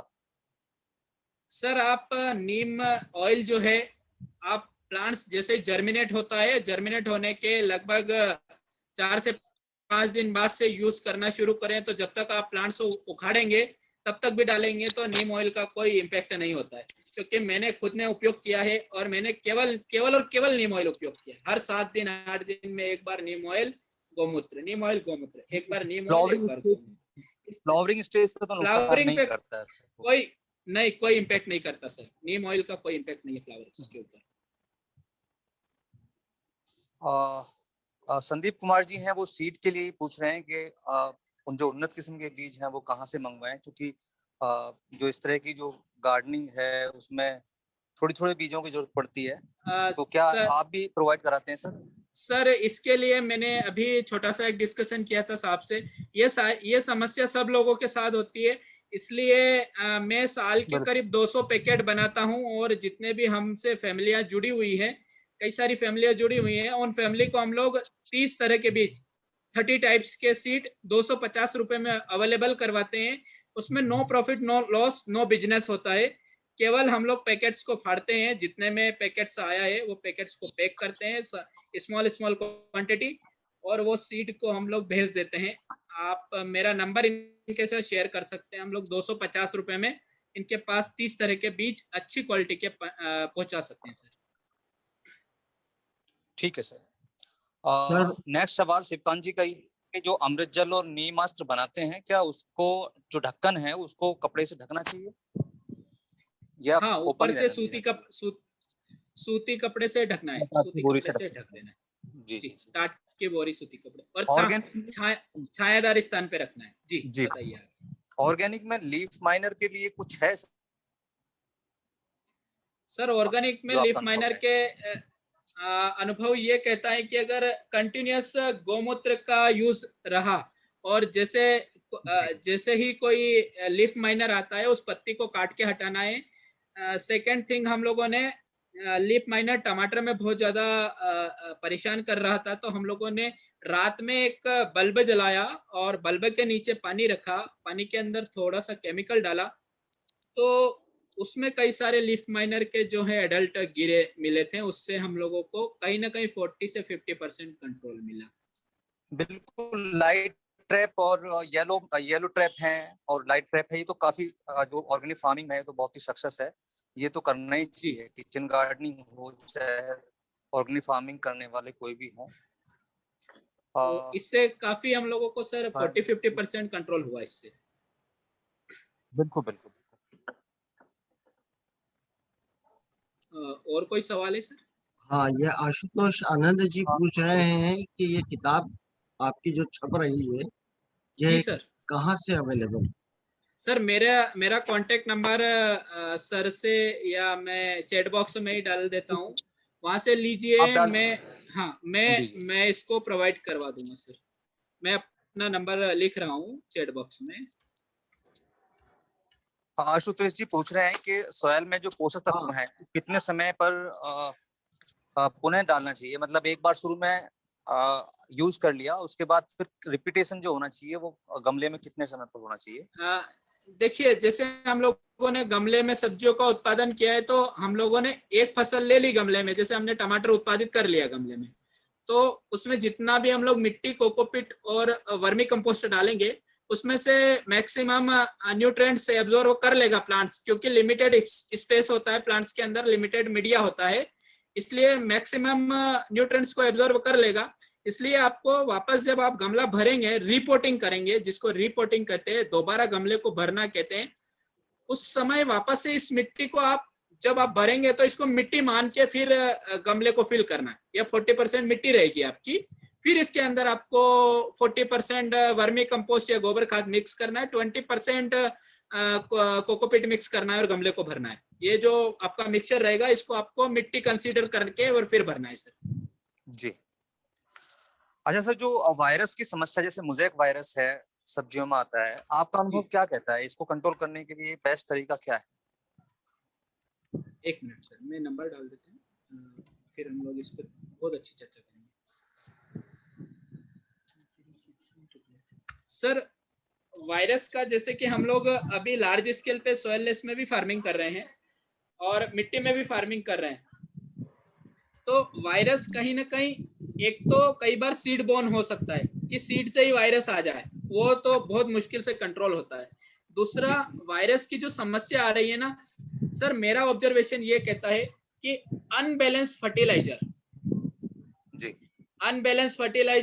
Unbalance irrigation, unbalance fertiliser, unbalance irrigation, time से स्प्रे नहीं होना, जब माइट्स आ गया, थ्रिप्स आ गया, व्हाइट फ्लाई आ गया, उसके बाद स्प्रे होना। जब वो स्प्राइड हो जाता है तब कहते हैं कि इससे स्प्राइड होता है वायरस। जब ये बात आती है कि सफेद मच्छर इसको स्प्राइड करता है, तो आता कहाँ से? हम ये बात करें ना, स्प्राइड तो सफेद मच्छर करता है, पता है कि, तो आता कहाँ से? आता इसलिए कि हम लोग सर एक तो है ना बेसल डोज प्रॉपरली डालें, मिट्टी को हम लोग इतना हष्ट-पुष्ट बनाएं कि वायरस से लड़ने की क्षमता उत्पन्न हो। बैलेंस न्यूट्रेंट, बैलेंस फर्टिलाइजर, ना ज्यादा फर्टिलाइजर होना, ना यूरिया की मात्रा ज्यादा होना, ना पोटाश की कम होना। Balance fertiliser, timely sowing, crop rotation, neem खली का उपयोग, नीम ऑयल का उपयोग, टाइम से स्प्रे होना, ये सारी चीजें अगर देखते हैं तो 70% वायरस को कंट्रोल कर सकते हैं। किसान भाई, unbalance fertiliser, unbalance chemical, unbalance water, unbalance irrigation, समय पे स्प्रे नहीं करना, समय पे फंगिसाइड्स का यूज नहीं करना, और अच्छे सीड बीजों का उपयोग नहीं करना, ये सारी समस्या की वजह से वायरस आता है। अन्यथा मेरा 2 साल का अनुभव है, मैं लार्ज स्केल पे सोयललेस में आज 25 एकड़ पे काम कर रहा हूँ, 25 एकड़, 50 बीघे पे सोयललेस फार्मिंग है। सर मेरा अनुभव कहता है कि 1 एकड़ में मात्र 20 पौधे में ही वायरस आता है अगर हम लोग न्यूट्रेंट, बैलेंस न्यूट्रेंट देते हैं, पीएच को मैनेज करते हैं, इसी को मैनेज करके चलें, तो मिट्टी में भी मेरे ख्याल से 70% हम लोग वायरस पे कंट्रोल पा सकते हैं। इन चीजों का, छोटी छोटी चीजों का ध्यान रखें तो। लेकिन किसान भाई इन चीजों का ध्यान नहीं रखता सर। हम लोग किसान भाई को समझाते हैं लेकिन किसान भाई नहीं समझता है, वो पड़ोसी 1 डीएपी की बोरी डालते हैं तो वो 2 डाल देते हैं, तो उसी वजह से वायरस। सर आज हम लोग देखें ना, वैक्सीन क्यों लगवा रहे हैं? वैक्सीन इसीलिए लगवा रहे हैं ना कि कोरोना नहीं हो, वैक्सीन इसीलिए लगवा रहे कोरोना। तो मिट्टी को भी तो हमको ऐसा रीच करना पड़ेगा ना कि वायरस से लड़ सके। तो रीच कैसे होगी? फर्टिलाइजर, बैलेंस फर्टिलाइजर से होगी, अच्छे न्यूट्रिएंट से होगी, गोबर खाद से होगी, नीम खली से होगी, प्रॉपर स्प्रे से होगी, टाइमली इरिगेशन से होगी, इससे रीच होगी ना सर। तो इस तरीके के मैनेजमेंट से वायरस को बहुत हद तक कंट्रोल किया जा सकता है, ये मेरा अनुभव है सर। बिल्कुल बिल्कुल सही बात। और सेकेंड थिंग, नीम ऑयल के साथ में यदि रोडोमिल गोल्ड प्लस वेलिडामाइसिन, नीम ऑयल, रोडोमिल गोल्ड, वेलिडामाइसिन, ये स्प्रे अगर लेते हैं तो ये लगभग 30 से 40% आपका वायरस को कंट्रोल करने में मदद करता है। टमाटर वेलिडामाइसिन है, बायोमाइसिन है, ये एंटीबायोटिक है, और इसमें कुछ हद तक जो सुडोमोनास है, अगर और नहीं कर रहे हैं तो सुडोमोनास भी काफी हद तक जो है कवर करता है। जी सर। सवाल तो लगभग हो चुके हैं। एक हैंड रेज है दशरथ सर का। दशरथ सर प्लीज आइए, पूछिए अपना सवाल। जी दशरथ सर। सर एक सवाल और। हाँ देख लीजिए सर, मुझे तो शायद लगभग पूरे हो चुके हैं। 1 मिनट, आपको यदि दिख रहा है तो आप ले लीजिए सर। इसमें निर्मला जी, बाजार में 3000 ppm, 10,000 ppm, 1500 ppm आता है और उसकी मात्रा पैकेट पर लिखी होती है 1 से 5। मैंने लिखा है। हाँ। मैंने लिखा है सर। जी सर। वो पूछ रही थी कि जो है कितने उसमें आता है। आप कुछ उसमें बोलना चाहें तो बोल दीजिए सर। नमस्कार नागर जी, नमस्कार। नमस्ते नमस्कार जी सर। नमस्ते सर। दशरथ पांडे बोल रहा हूँ जी सर। किचन गार्डन में मुख्य रूप से 2 समस्या आती है। एक विशेष तौर पे गर्मी में जो छोटी कलियां हैं लौकी वर्गीय, जी है ना, जी वो जी गल जाती पीली पड़ करके।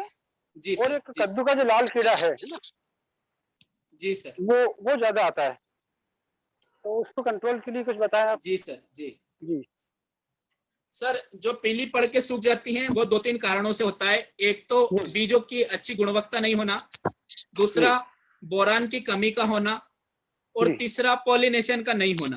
ये 3 मुख्य कारण हो सकते हैं। तो आप अच्छे बीजों का चयन करें, और जो मीडिया मैंने बनाया उस तरीके से आप मीडिया को बनाएंगे तो बोरान की कमी नहीं होगी, उसके अंदर सारा न्यूट्रिएंट्स हम लोग डालेंगे तो।